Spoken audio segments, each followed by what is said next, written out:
Everyone, welcome back to Priyanka Vajpayee official. कैसे आप सब? आई होप आप सब बहुत अच्छे होंगे।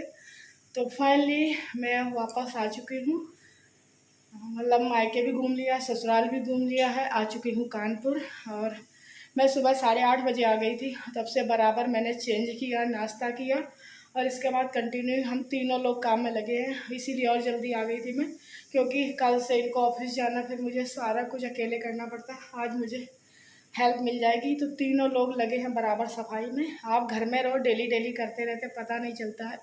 और मैं सैटरडे को गई थी रात में, आज संडे है। मैं घर से 8 दिन दूर रही हूँ। घर की वो हालत हो गई है देखने लायक। बस जाना तो अच्छा लगता है, जो घर में आके मेहनत करनी पड़ती है उसमें हालत ख़राब होती है। और देखिए मेरा क्या हाल हो चुका है। मैं सुबह नहा के आई थी, आज मैं अपने ससुराल से आई थी और सुबह नहा के आई थी, खाना भी लेके आई थी। और मेरे सामने वाली भाभी ने पानी पिला दिया, चाय बना के दे दी। तो ये मुझे हेल्प मिल गई, ना मुझे चाय बनानी पड़ी ना कुछ भी। तो वो दे गई जैसे मैं आई थी, तो इससे भी हेल्प मिल गई। तो हम लोग बस चेंज किया, नाश्ता किया, खाना मैं लेके आई थी घर से और तुरंत लग गए हम लोग काम में। ऊपर के दोनों पोर्शन की धुलाई हो गई, सफाई हो गई। अब मुझे नीचे लगना है और नीचे इधर मशीन लगा दी है। इतनी भयंकर वाली गर्मी है, घर बंद रहा है 8 दिन। हर जगह इतनी गर्मी लग रही, इतनी गर्मी लग रही है कि पूछिए मत। हालत ख़राब, कहीं भी आप खड़े हो जाओ बिना पंखे के खड़े नहीं हो पा रहे। अभी मैं ऊपर से आई हूँ, दोनों पोर्शन साफ़ करा के। अब मुझे नीचे कपड़े धुलने हैं, इसके बाद यहाँ की धुलाई करनी है। और मेरा गला ख़राब हो गया है, पता नहीं क्यों। पानी चेंज होता रहा है, ठंडा पानी बहुत ज़्यादा पीती रही, गर्मी थी इसलिए गला बहुत ज़्यादा ख़राब हो गया है। हाथ दर्द भी हो रहा है और गर्मी तो कहने क्या बुरा हाल हो रहा है। बहुत ज़्यादा गर्मी हो रही है। गर्मी की वजह से कुछ करने का मन भी नहीं होता है, ज़्यादा काम करने का। करना ही, अगर आज मैंने ना किया तो कल से मुझे सारा कुछ अकेले करना पड़ेगा। और अकेले थोड़ा सा ज़्यादा टाइम लगता है। आज इन लोग की हेल्प मिल जाएगी तो और अच्छी बात है, एक ही दिन में सारी क्लीनिंग हो जाएगी। तो मैं यहाँ बात इसलिए कर रही हूँ, बाहर जनरेटर चल रहा, मेरी बिल्कुल आवाज़ नहीं आती। बगल में हार्डवेयर की दुकान है, तो वहाँ पे कोई लेने आया, सुबह से जनरेटर चल रहा है तो इसलिए मुझे अंदर आना पड़ा। तो शुरू करते हैं काम। यहाँ पे लग चुकी हूँ काम में, क्योंकि आज तीनों लोग इतने बिजी हैं कि सोच लिया है आज सारा काम ख़त्म करना है। संडे है और छुट्टी भी है, इसीलिए मैं जल्दी सुबह आ भी गई थी टाइम से कि सारा काम मेरा आज ही हो जाए। नहीं तो अकेले बहुत मुश्किल हो जाता है। इन लोग की थोड़ी थोड़ी हेल्प मिल जाएगी तो सारा काम हो जाएगा। फिर एक लोग करते तो टाइम लग जाता है ज़्यादा। टाइम मुझे 2 दिन लग जाता है ये सारा काम करने में, और एक ही दिन में सारा काम ख़त्म कर लिया है। और लगी हूँ, सब लोग लगे, अंश भी कर रहा है, ये भी कर रहे हैं, सब लोग कर रहे हैं। तो यहाँ पर मशीन भी चल रही है, क्लीनिंग भी हो रही है और ऊपर की भी क्लीनिंग हो चुकी है। तो इससे राहत मिल गई है कि चलो काम ख़त्म हो रहा है। और गर्मी का इतना कहर है कि काम करने का बिल्कुल भी मन नहीं हो रहा है, इतनी गर्मी लग रही है।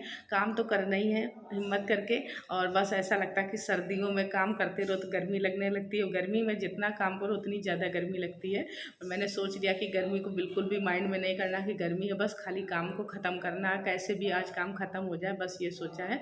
तो आप कहीं भी जाओ घर के 4 दिन के लिए, 8 दिन के लिए, घर भी गंदा हो जाता है और मेन कपड़े बहुत ज़्यादा हो जाते हैं जो हम लोग लेके जाते हैं।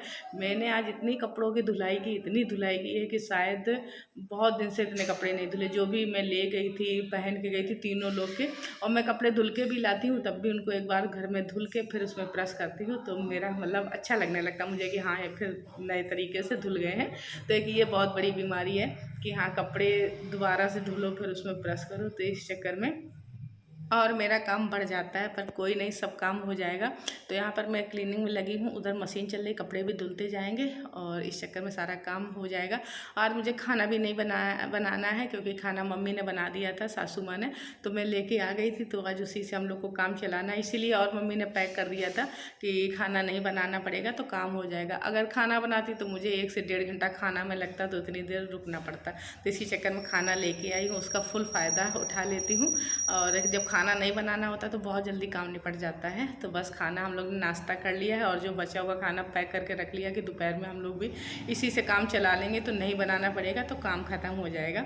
तो बस इसी उद्देश्य से लगी हूँ कि जल्दी जल्दी हो जाए। इतना गंदा नहीं हुआ है, पर जब 8-10 दिन घर से बाहर रहो तो लगने लगता हाँ थोड़ी बहुत गंदगी है, और अच्छे से डीप क्लीन हो जाए तो और अच्छी बात है। और घर में क्या, जितनी सफाई करो उतना ही अच्छा रहता है। हम लोग का है कि मतलब घर नीट एंड क्लीन होना चाहिए, तो बस वही है, लगी हूँ काम में फटाफट फटाफट से कि जल्दी से हो जाए। और अभी इतने दिन रेस्ट करके आई हूँ। पहले आई तो कुछ समझ में नहीं आ रहा था कहाँ से शुरू करूँ, क्या करूँ, क्योंकि मायके में थी, कोई काम नहीं, कोई टेंशन नहीं, कुछ भी नहीं था। अब यहाँ आके सारी जिम्मेदारियाँ हैं, सारा काम करना तो थोड़ा सा लगता है, फिर धीरे धीरे 1-2 दिन में फिर रूटीन में आ जाता है। और आप जब सबके साथ में रह के आते हो, सबसे मिल के आते हो, तो और भी मन नहीं लगता है। फिर यहाँ अकेले अकेले, वहाँ सारी फैमिली के साथ रहो तो सबकी याद भी आती है, अच्छा भी लगता है। टाइम का पता ही नहीं चलता है कब दिन ख़त्म हो गया, कब रात आ गई है। और यहाँ आके फिर वही अकेले रहना, सारा कुछ करना, सारी जिम्मेदारियाँ, तो मन में थोड़ा लगता भी है। और कुछ नहीं, फिर सारा कुछ वही अपने उसमें रूटीन में आ गए हैं, फिर सारा कुछ करेंगे उसी के अकॉर्डिंग। बस हो गया, 1 साल के लिए मैं फ्री हो चुकी हूँ जाने के लिए। बस मैं फेस्टिवल में जाती रहती हूँ, वो भी 1-1, 2-2 घंटे के लिए। बाकी तो बस रुकने के लिए गर्मियों में जा पाती हूँ, वो भी ज़्यादा नहीं, 8 दिन के लिए। जब बहुत कोशिश करती हूँ तो 8 दिन के लिए, क्योंकि अंश की पढ़ाई भी हो गई है तो ज़्यादा दिन वो भी नहीं छोड़ सकती हूँ। उसकी कोचिंग चल रही है तो ज़्यादा रुक भी नहीं सकती हूँ, उसकी कोचिंग का लॉस हो रहा था 8 दिन, तब भी बेचारा नहीं गया है मेरे रुकने के चक्कर में। मैंने कहा चलो रुक लेती हूँ, बाकी ये तो सारा बना ही रहता है। 8 दिन उसकी पढ़ाई मैंने बर्बाद कर दी। और बड़ा अच्छा लगा, उसको भी अच्छा लगता है, सबके साथ जाता है, घूमता है, खेलता है। यहाँ तो बेचारा अकेले रहता है। तो यहाँ मैंने सारी क्लीनिंग अच्छे से कर दी है, जो भी थी, जो गंदगी थी सारी निकल गई। जब तक घर धुलो ना तब तक मज़ा नहीं आती है। जब आप घर को अच्छे से नीट एंड क्लीन करते हैं, बिल्कुल धुलाई सर्फ डाल के करते, तभी अच्छे से साफ़ होता है। मेरी हालत बहुत ख़राब हो चुकी है, एक तो थकान भी हो गई है और गर्मी भी बहुत लग रही है। पंखा चल रहा, उसकी कोई हवा नहीं लग रहा है, क्योंकि घर इतने दिन से बंद रहा तो और ज़्यादा गर्म लग रहा था। और बहुत ज़्यादा थकान भी हो गई। मुझे सारा काम ख़त्म करते करते 5 बज गया था। हाँ, मैंने एक दिन में ख़त्म भी कर लिया था सारा काम, सोच लिया था कि मुझे सारा काम आज ख़त्म ही करना है। इतनी गर्मी के बाद फिर एक सुहाना सा मौसम हुआ। ये सुबह की क्लिप है, सुबह बहुत अच्छी खासी बारिश हो गई थी, देख के इतनी खुशी हो रही थी, पानी अंदर तक आ रहा था। मुझे वो टेंशन नहीं थी, मैं धुलाई कर लूँगी सब, बस ये खुशी थी मौसम अच्छा हो जाए। तो बहुत अच्छा कानपुर का मौसम हो चुका है। आज देखते बारिश होती है कि नहीं होती है।